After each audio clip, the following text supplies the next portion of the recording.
وصد عن سبيل الله وكفر به والمسجد الحرام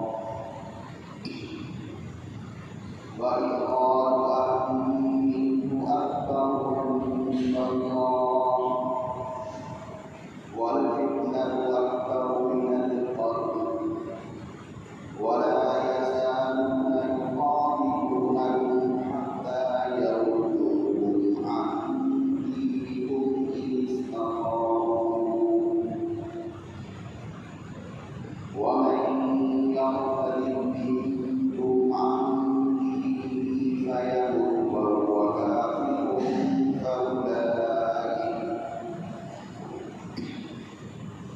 فأولئك حبطت أعمالهم في الدنيا والآخرة وأولئك أصحاب النار هم فيها خالدون.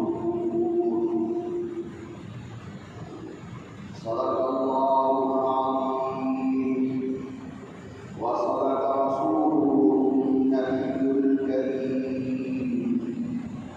ونحن على ذلك لمن الشاكرين والشاكرين والحمد لله رب العالمين. اللهم صل وسلم وبارك على سيدنا ومولانا محمد وعلى آله وصحبه أجمعين كما تحب وترضى عدد ما تحب وترضى. أستغفر الله أستغفر الله أستغفر الله ربي من كل ذنب وأتوب إليه. ہم سب اللہ کی طرف رجوع کرتے ہیں اور اللہ تبارک و تعالیٰ سے اپنے گناہوں کی معافی مانگتے ہیں اور اللہ تبارک و تعالیٰ سے مدد طلب کرتے ہیں اور اللہ تبارک و تعالیٰ پر ایمان رکھتے ہیں اور اللہ تبارک و تعالیٰ پر بھروسہ کرتے ہیں اور اللہ سے خیر طلب کرتے ہیں اور اللہ کا شکر ادا کرتے ہیں اور اللہ کی نافرمانی ناشکری نہیں کرتے. سامعین محترم، رمضان مبارک کا مہینہ گزرا. اللہ تبارک و تعالیٰ کی ذات اس کی برکتیں نصیب فرمائیں. ایمان بھی ہے، دعائیں بھی مانگی ہیں. اللہ کی توفیق سے جو ہو سکا وہ عبادت کی. کمیوں کو ماننے کو اللہ تبارک و تعالیٰ نے معاف فرمائے. 12 مہینوں میں 4 مہینے غربت کے مہینے سمجھے جاتے ہیں جن کے اندر آپس میں لڑائی جھگڑے کی بھی اجازت نہیں ہے. تو وہ مہینہ ایک تو رجب کا ہے اور 3 مہینے یہ ہیں جو چل رہے ہیں، شوال، ذوالقعدہ اور ذی الحج.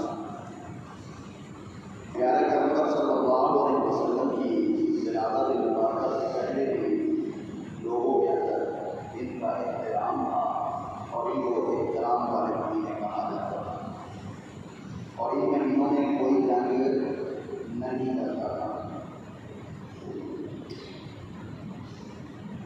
ہوا اس طرح کہ صحابہ کرام جمادی الثانی کے آخر جنگ کر رہے تھے.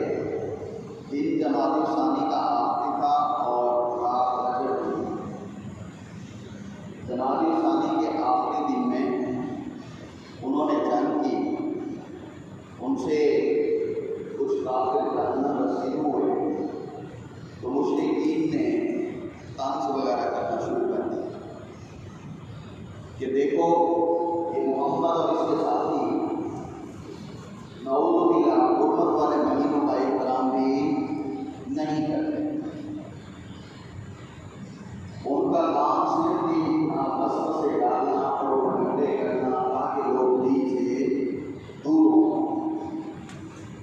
گیا کہ معاذ اللہ، اللہ کی پناہ، آج کل ہمارے کچھ مسلمانوں کی یہی کیفیت ہے، مسجد سے، مدرسے سے، دین والوں سے خود کو، دوست احباب کو ایسے وسوسے ڈالنا کہ یہ دور ہو جائے، اولاد کو دین سے دور رکھنا، قرآن سے، مسجد مدرسے سے دور رکھنا، جب بڑے ہو جاتے ہیں پھر اسی مولوی کے پاس آ جاتے ہیں اور صاحب دعا کرو، بچے نماز نہیں پڑھتے، بچے کہنا نہیں مانتے، بچے پیر نہیں کرتے ہیں۔ جب حقیقت کتاب سے، حقیقت کلام سے، حقیقت دین سے دور رکھو گے تو پھر اولاد نے یہی کچھ کرنا ہے۔ وہ جیسے مثال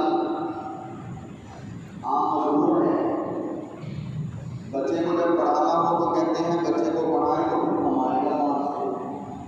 مولوی صاحب کو تو صرف کوئی 10، 15، 20 ہزار ملنا ہے، جس سے گھر بھی نہیں چلے گا، اس کو سکول میں پڑھاؤ تاکہ تھوڑی سی نوکری لگے۔ اور جب کھانے کی باری آتی ہے، پڑھانے کے وقت بچہ کھائے گا کہاں سے؟ جب کھانے کی باری آتی ہے کہتے ہیں مولوی کے پیٹ سے وہ آگے بڑھے، مولوی زیادہ کھاتے ہیں۔ یہ ایک پروپیگنڈا ہے لوگوں کو دین سے دور کرنے کا۔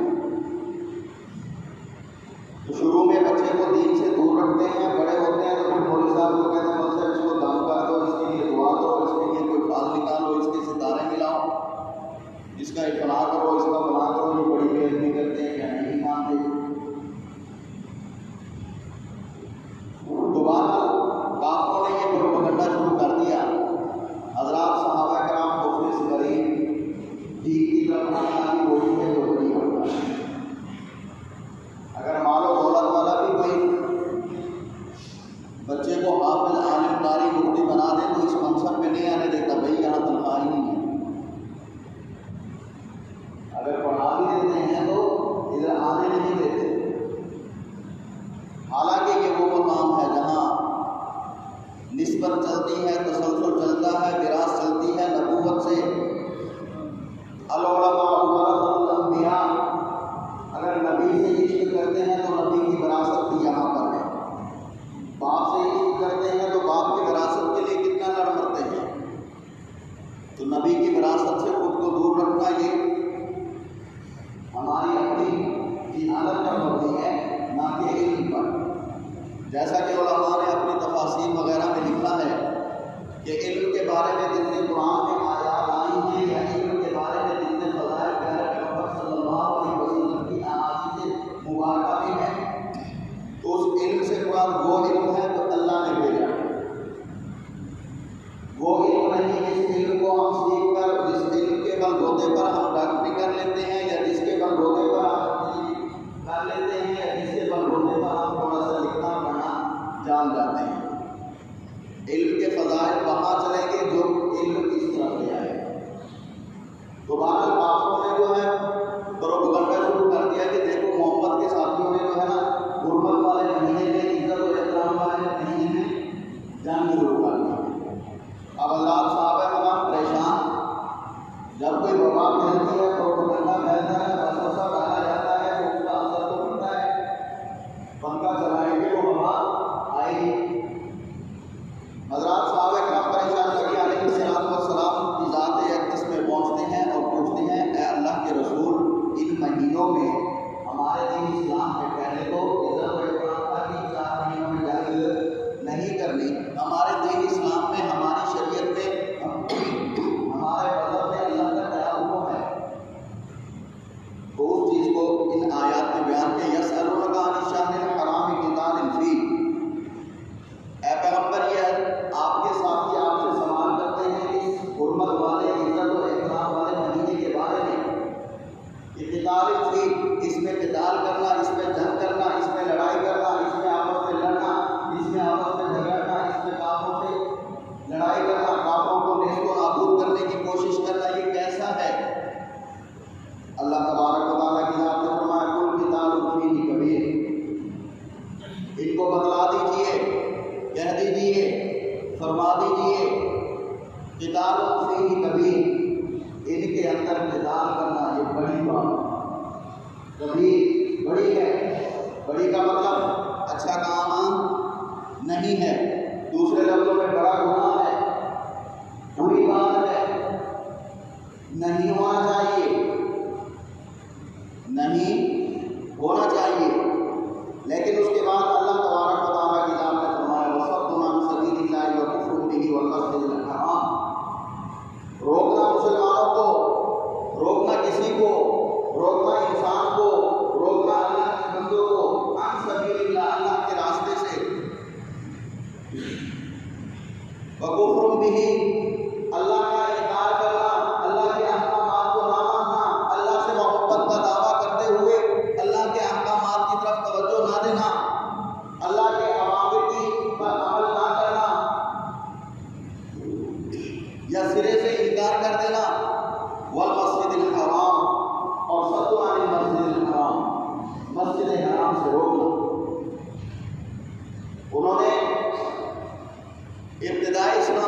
ہونے دیا تھا۔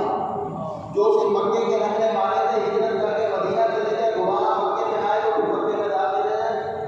جو صرف بیت اللہ کے آس پاس رہنے والے تھے پھر بیت اللہ میں داخل نہیں ہو پا رہے تھے، تو مسجد حرام سے روکنا، وَإِخْرَاجُ أَهْلِهِ مِنْهُ، اور اس کے رہنے والوں کو، یہاں بیت اللہ کے آس پاس رہنے والوں کو یا حرم میں رہنے والوں کو اس علاقے سے نکال دینا، اتنا ستانا کہ وہ آپ کے ظلم و ستم سے نکل جائیں۔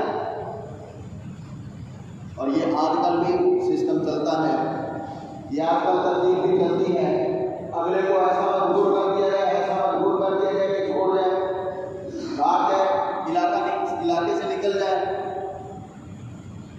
تو پھر بعد میں کیا ہوتا ہے، وہ تو خود چلا گیا۔ بات سمجھ آ رہی ہے؟ تو انہوں نے یہی ظلم و ستم کیا، یہی ظلم و ستم کیا کہ حضرات صحابہ کرام اپنا شہر، اپنا علاقہ، اپنا دیہات، اپنا گھر چھوڑ کر، اپنی زمینیں، اپنی جائیدادیں چھوڑ کر مدینہ کی طرف ہجرت کر گئے۔ اخراج آتہ منہ، یہاں کے رہنے والوں کو یہاں سے نکال دینا۔ اب اصل بات کی طرف توجہ دلانا چاہتا ہوں۔ اللہ نے کیا فرمایا، یہ کلمہ و قتال کرنا کبھی بڑی بات ہے،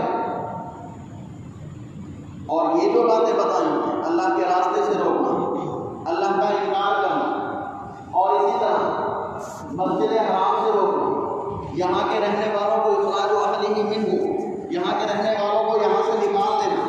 اللہ فرماتے ہیں اکبر عند اللہ، وہ کبیر تھا، یہ اکبر ہے۔ وہ اگر بڑا گناہ تھا، یہ بہت بڑے گناہ ہیں۔ جو بہت بڑے گناہ تم کرتے ہو ان کی طرف تمہاری توجہ نہیں ہے، اگر ان سے مقابلے کی وجہ سے تھوڑا سا لیٹ ہو گیا اور اس مہینے میں آ گئے تو ان کا گناہ جو آپ کے گناہوں سے چھوٹا ہے وہ نظر آ رہا ہے۔ بات سمجھ آ رہی ہے؟ ہماری سرائیکی زبان ہے اور سب لوگ تقریباً علاقے کے ملنے جلنے کی وجہ سے بات کو سمجھتے ہیں۔ ہماری سرائیکی زبان میں کہتے ہیں اپنی تاچھے پہ دی ہاتھ، اپنی تاچھے پہ دی ہاتھ، اپنی بغل میں دبا دے، دوسرے کے ہاتھ میں ڈھنڈورا پیٹنا۔ ان سے اگر ایک چھوٹا سا، وہ بھی باپ میں مجبوری گناہ ہو گیا، یا دفاع کرتے کرتے وہاں تک جا پہنچے مجبوراً، وہ نظر آ رہا ہے اور اس پر پروپیگنڈا پھیلا دیا، اور جو خود اتنے بڑے بڑے گناہگار نہیں ہو، اس کی وجہ سے تو وہ معافی مانگنے سے معاف بھی ہو سکتا ہے، لیکن جو تم کام کر رہے ہو یہ لوگ کفر میں ڈال رہے ہیں، ان سے معافی بھی ملنے والی نہیں ہے، اور ہمیشہ کے لیے جہنم میں جلنا پڑے گا۔ ان اکبر گناہوں کی طرف توجہ نہیں جاتی، کبیر کو لے کے بھاگ رہے ہو اور محمد کے ساتھیوں کو، صحابہ کرام کو پریشان کر رہے ہو۔ پھر اس کے بعد اللہ تبارک و تعالیٰ کی ذات نے فرمایا وَلَا يَزَالُونَ يُقَاتِلُونَكُمْ حَتَّىٰ يَرُدُّوكُمْ عَنْ دِينِكُمْ إِنِ اسْتَطَاعُوا۔ اللہ تبارک و تعالیٰ نے فرمایا کہ ساری زندگی ہمیشہ لا يزالون، ان کی خواہش یہ ہے، یہ تم سے لڑتے رہیں گے، یہ تم سے لڑتے رہیں گے، اتنا لڑیں گے، اتنا لڑیں گے، ان استطاعوا، اگر ان کی استطاعت ہو جائے، ان کی طاقت ہو تو تمہیں تمہارے دین سے یردوکم عن دینکم، تمہارے دین سے واپس تمہیں کفر کی طرف لے جائیں۔ ان کی خواہش یہی ہے اور قیامت تک یہی رہے گی۔ اور آپ دیکھ لیں، شروع میں ٹھنڈا ٹھنڈا ہاتھ پھیرتے ہیں، پیسہ دے دیا، بنا دے دیا، بنا دے دیا، اور اس کے بعد جب دیکھتے ہیں یہ ماتاب ہو گئے، یہ کمزور ہو گئے، یہ ہمارے نیچے ہو گئے، تو اس کے بعد صفائی کی کوشش کرتے ہیں۔ اللہ قتال والی آیت کی برکت سے جہاں پہ دنیا میں جس خطے میں بھی اور قیامت تک الجہاد ماضی الی یوم القیامہ، قیامت تک جاری رہے گا، جہاد قیامت تک جاری رہے گا۔ اس آیت کی برکت سے پوری دنیا میں جہاں کہیں مسلمان اللہ کے دین کی سربلندی کے لیے اپنی جانیں دے رہے ہیں، کٹوا رہے ہیں یا کٹواتے رہیں گے قیامت تک، اللہ سب کی مدد اور نصرت فرمائے۔ اور اس آیت میں یہ بات بھی سامنے آئی کہ دین سے جڑے لوگوں پر تنگ کرنے سے پہلے اپنی بغل میں بھی دیکھنا کہ کیا کیا چھپا رکھا ہے۔ مول صاحب کی ٹوپی ادھر سارے مسجد والے کہیں گے بھائی مول صاحب نے ٹوپی جو ہے نا صحیح نہیں پہنی ہوئی تھی، مول صاحب کی شلوار ٹخنوں سے نیچے تھی، پتہ نہیں تھا مول صاحب کو، سب نے کہا کہ مول صاحب کی شلوار جو ٹخنوں سے نیچے تھی۔ بات سمجھ رہے؟ مول صاحب نے داڑھی کو کنگا نہیں کیا، مول صاحب جمعہ پڑھانے آئے داڑھی کنگائی نہیں ہے۔ یہ مشرکین والا انداز بتا رہا ہوں، اپنی داڑھی چٹ تو کوئی پتہ نہیں، اس کے رسول کے دعوے کے باوجود غائب تو کوئی پتہ نہیں، اپنی شلواریں اپنی چادریں اپنی پینٹیں ٹخنوں سے نیچے کیا گھٹنوں کے نیچے جھاڑو دیتے پھرتے ہیں تو کوئی پرواہ نہیں، تو اپنی ہاتھ سے دے دی، ہاتھ اپنی بغل میں ڈال کے دوسروں پر، دین والے ہی کی برکت سے ایمان کی دولت ملتی ہے اور دین والوں ہی کی برکت سے اللہ کی پہچان ملتی ہے۔ اگر اللہ کو پہچانیں گے تو اللہ راضی ہوگی۔ اللہ تبارک و تعالیٰ کی ذات سے دعا کرنی چاہیے اللہ اسلام کی زندگی اور سب سے بڑی قیمتی چیز جو ہے انسان کی موت، پیارے پیغمبر صلی اللہ علیہ وسلم کی دعا یاد رکھیں، عربی میں نہیں آتی ہے تو ٹھیک ہے، نہیں آتی نہ آئے، اللہ سب زبانوں سے واقف ہے اور اللہ نے خود ہی سب زبانیں بنائی ہیں۔ اللہ سے اپنی زبان میں کہیں اے اللہ موت میں برکت عطا فرما، وگرنہ ساری زندگی اسلام پہ جینے والے آخری لمحات میں کفر والے بات کر جاتے ہیں تو کچھ بھی نہیں بچتا، تو اس لیے دعا کریں کہ اللہ موت میں برکت عطا فرما، پھر موت کے بعد آگے کیا ہوگا یہ سوچتے رہیں اور اس کے بعد اللہ سے دعا کرتے رہیں موت کے بعد والی زندگی میں، موت کے بعد والے معاملات میں، موت کے بعد والی سیڑھیوں میں، موت کے بعد والے تسلسل میں اے اللہ برکت۔ اگر یہ برکت کی دعا کریں گے تو دنیا بھی آسان، موت بھی آسان اور موت کے بعد والی زندگی بھی آسان ہوگی۔ اللہ تعالیٰ ہمیں اور قیامت تک ہماری نسلوں کو دینداری نصیب فرمائے، سنت ادا کر لیں اور بچوں کو پیچھے بھیجیں۔